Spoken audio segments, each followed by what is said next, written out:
लगाएगी तो उस महंगी क्रीम को भूल जाएगी। ठीक है भैया दे दो। फिर दुकानदार से क्रीम लेकर उसको पैसे दे देती है। अब शीला सब्जी वाले के पास जाती है, सब्जी वाले से सब्जी खरीदती है। अब वो किराने की दुकान की तरफ रवाना हो जाती है। किराने वाले के पहले के भी कुछ पैसे बचे हुए थे, उसने सामान डलवाया। बहन जी और बताओ सुरेश कैसा है? ठीक है भैया, आपकी दुआ से और बहू तो ठीक रहती है। सुना है उसकी मौसी आई थी, बहू भी ठीक है। हाँ भाई तो ठीक है।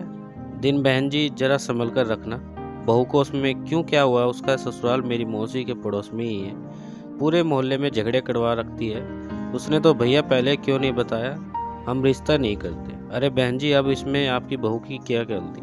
वो तो बहुत अच्छी है, आप कहीं ऐसा ना करो इसलिए ही बताया नहीं। और वैसे भी आपको इससे क्या लेना? वो ठीक होनी चाहिए, बस उसको थोड़ा बहू से दूर रखना। पता चला उसकी बातों में आकर अपना नुकसान कर बैठे। हाँ भैया ये तो ठीक कहा तुमने, चलो अब ध्यान रखूंगी। अब ये बताओ कितने पैसे हुए?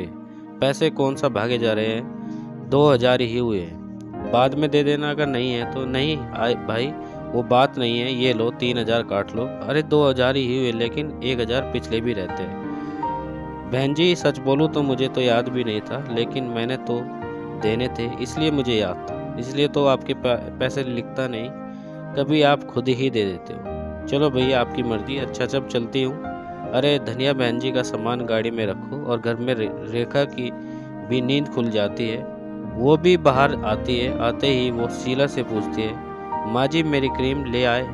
हाँ बेटी ये लो। ये कहकर शीला क्रीम को पैकेट निकाल कर रेखा को दे देती है। लेकिन जो मैंने मंगवाई थी ये वो नहीं है, ये तो कोई और है। हाँ बेटी दुकानदार ने कहा इससे अच्छी और सस्ती भी है इसलिए ये ले आई। अरे माँ जी आप खुद तो सुंदर हो नहीं, आप क्या चाहते हो मैं भी आपकी तरह हो जाऊं? अरे बेटी कैसी बात कर रही हो? क्या हुआ अगर मैं सुंदर नहीं हूँ तो? मैं भला तुम्हें क्यों बदसूरत बनाने लगा? रेखा अगर ऐसा नहीं होता तो आप वही क्रीम लाती। आप क्या समझोगे गोरे रंग को? इस बारे शीला के चेहरे पर गुस्सा था और उसकी आंखें भर आई थी। वह बहुत तुम सुंदर हो अच्छी बात है, लेकिन इस रंग पर इतना गुरूर अच्छा नहीं होता। जो सुंदर नहीं होते वे क्या इंसान नहीं होते?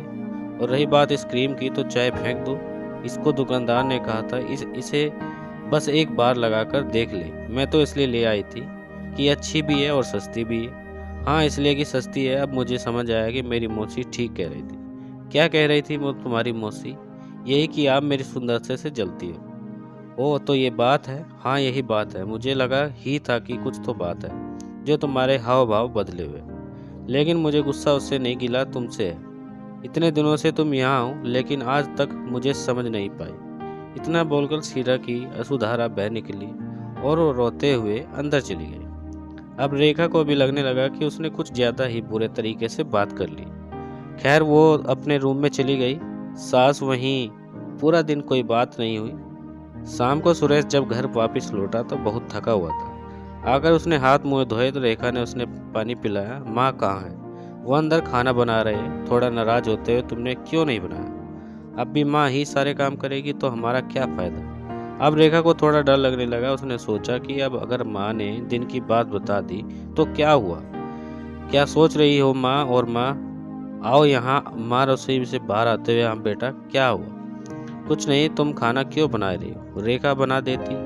नहीं बेटा वो बात नहीं है, मैंने सोचा आज मैं खाना बना लेती हूँ इसलिए बना रही हूँ। चलो फिर कोई बात नहीं। सभी खाना खाते हैं, अपने अपने कमरे में सोने चले जाते हैं। सुरेश की भी माँ और रेखा दोनों को देखकर समझ चुका था।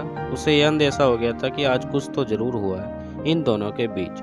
सोते समय सुरेश रेखा को पूछता है। आगे का पार्ट देखने के लिए चैनल को सब्सक्राइब करें। जल्द ही 3 भाग आएगा।